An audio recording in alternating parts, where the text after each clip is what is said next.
Halo semuanya, dalam video kali ini kami kelompok 1 akan membahas analisis pelaksanaan program makanan bergizi gratis atau yang biasa disebut dengan MBG berdasarkan wawancara peserta didik. Melalui wawancara peserta didik, kami mencoba melihat bagaimana pelaksanaan program ini berjalan di lapangan, mulai dari menu yang disajikan, penerimaan siswa terhadap makanan, hingga saran untuk perbaikan ke depannya. Sebelum kita lanjut ke pembahasan, izinkan saya memperkenalkan anggota kelompok 1 yang berisikan Yogi Vinanda Putra, yaitu saya sendiri sebagai moderator, Sukril Kamal sebagai pemateri pertama, Wildan Raihan sebagai pemateri kedua, dan M. Itzwan Taqwa sebagai pemateri ketiga. Saya akan menjelaskan tentang apa sih itu MBG. Program MBG ini sendiri atau makanan bergizi gratis ini merupakan salah satu program unggulan pemerintah Indonesia yang diamanahkan oleh Presiden Prabowo Subianto. Program ini hadir sebagai wujud kepedulian pemerintah terhadap kesehatan dan masa depan anak-anak Indonesia. Melalui MBG, setiap anak sekolah akan mendapatkan 1 porsi makanan bergizi gratis setiap hari.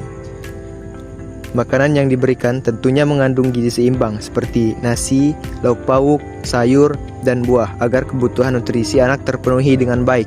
Tujuannya ini sendiri bukan hanya untuk mengatasi masalah kekurangan gizi dan mencegah stunting, tetapi juga untuk meningkatkan semangat belajar dan konsentrasi anak-anak di kelas. Selain itu, program ini juga membantu perekonomian masyarakat karena bahan makanan akan diambil dari petani, peternak, dan pelaku usaha lokal di sekitar sekolah. Dengan adanya program MBG ini sendiri, diharapkan anak-anak Indonesia bisa tumbuh lebih sehat, cerdas, dan siap menjadi generasi penerus bangsa yang unggul di masa depan. Adik-adik tahu gak MBG itu apa? Tahu. Apa itu? Apa? Coba.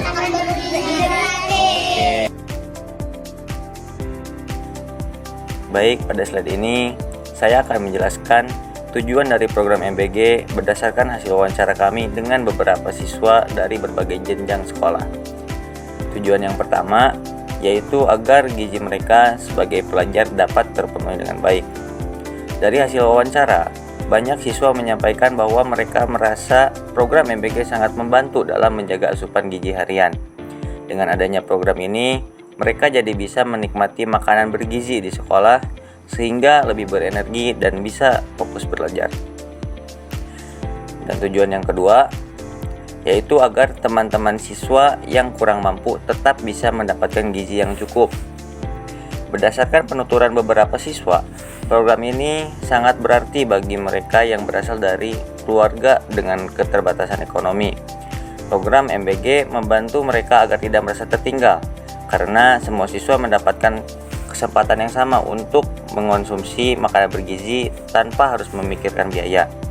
Hal ini menumbuhkan rasa kebersamaan dan semangat di lingkungan sekolah. Tujuan dari program makanan bergizi ini tujuannya untuk apa ya? Agar gizi anak remaja ataupun mahasiswa terpenuhi. Oh, kalau dari Kak Freza? Memenuhi gizi-gizi yang siswa-siswi yang kurang mampu.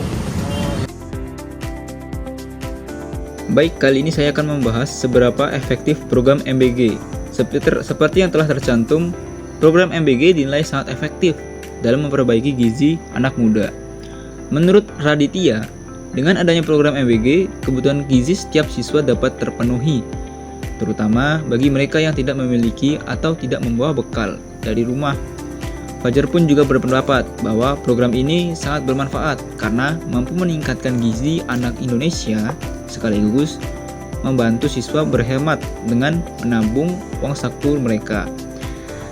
Keduanya sepakat bahwa program MBG sebaiknya dilaksanakan secara terus-menerus karena selain berdampak positif pada kesehatan, pemenuhan gizi siswa juga ikut berpengaruh.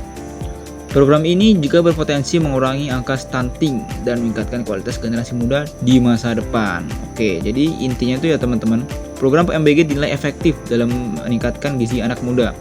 Menurut Raditya dan Fajar, program ini tuh membantu memenuhi kebutuhan gizi siswa, terutama yang nggak bawa bekal. Terus itu mendorong kebiasaan perilaku hemat sih. Jadi keduanya ini berpendapat. Keduanya sepakat program MBG perlu diteruskan karena berdampak positif bagi kesehatan. Kemudian juga ada pencegahan stunting dan peningkatan kualitas generasi muda. Apakah program MBG itu kebijakan yang efektif untuk memperbaiki gizi anak muda? Menurut saya sih sangat efektif karena dengan ada program MBG ini jadi gizinya itu setiap siswa terpenuhi, karena yang di rumah jarang makan sayur atau jarang makan bergizi lainnya jadi terpenuhi di sekolah berkat adanya MBG ini. Kalau kakaknya? Menurut saya sangat efektif karena yang pertama gizi anak Indonesia menjadi lebih baik dan anak-anak siswa jadi Proteinnya terpenuhi ya, dan uang sangunya bisa ditabung. Bisa berhemat lah ya. Iya, sangat berdampak positif bagi untuk masa depan karena anak-anak Indonesia di masa depan akan bergizinya akan terus meningkat dan anak yang stunting akan berkurang. Setelah memaparkan hasil pembahasan, sekarang kita akan memasuki tahap kritik dan saran dari peserta didik yang diwawancarai. Beberapa dari peserta wawancara menyinggung perihal bumbu, yaitu bumbunya yang kurang pas. Gimana sih menurut kamu soal makanan yang diberikan kepada murid-murid SMP? Ada bumbu juga yang rasanya agak kurang enak juga. Kelebihan asin gitu. Kelebihan asin. Mereka juga mengatakan terkadang sesuai selera dan terkadang tidak sesuai dengan selera. Tiap hari itu MBG-nya ada yang enak dan tidak ada yang enak. Ya, terus berbeda-beda tiap hari. Sebenarnya beda-beda ya? Iya. Misalnya Senin enak, Selasa nggak enak. Senin enak, Selasa nggak enak gitu. Mereka menyarankan porsi untuk MBG ini ditambah.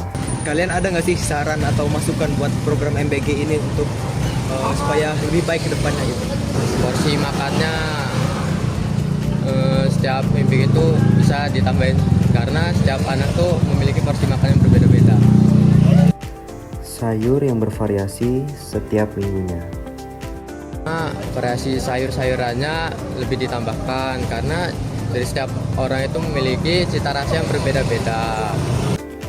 Lebih sering memberikan nutrisi lengkap seperti susu kepada anak sekolah dasar. Mantap. Setiap hari.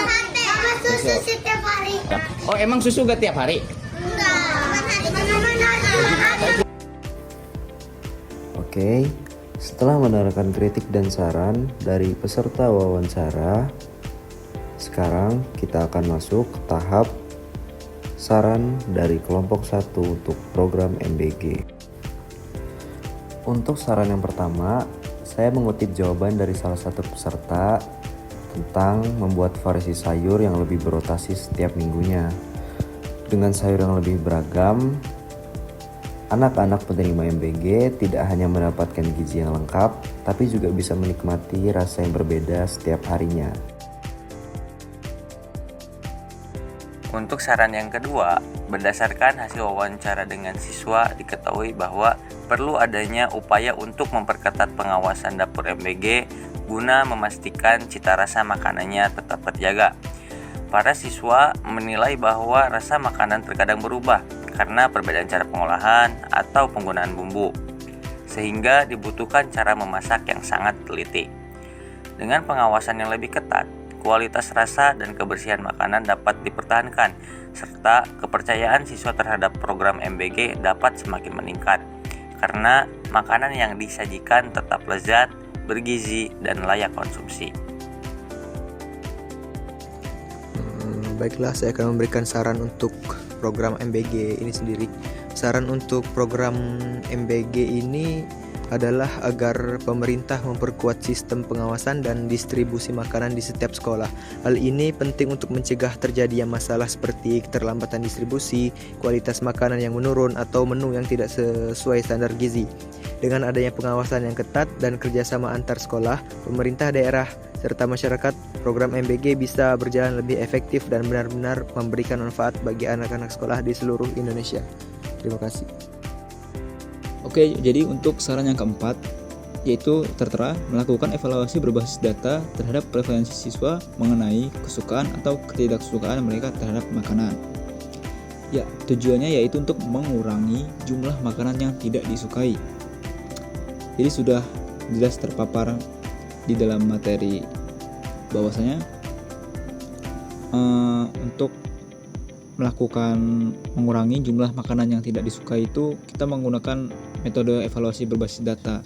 Jadi di data siswa-siswanya apa sih kesukaan atau ketidaksukaan agar nantinya MBG ini bisa benar-benar masuk dan tidak dibuang oleh siswa-siswa seperti tersebut. Tidak terasa, kita sudah sampai di penghujung video. Demikian pembahasan mengenai pelaksanaan program makanan bergizi gratis. Melalui wawancara dan masukan dari peserta didik, kita dapat melihat bahwa program ini sudah membawa banyak manfaat, namun tetap memiliki ruang untuk diperbaiki. Harapannya, saran dan kritik yang muncul dapat membantu menjadikan MBG lebih efektif dan lebih variatif. Terima kasih sudah menyimak presentasi ini, semoga bermanfaat dan dapat menjadi bahan evaluasi bersama. Saya, Yogi Fernanda Putra, selaku moderator dan mewakilkan kelompok 1, izin pamit undur diri. Terima kasih.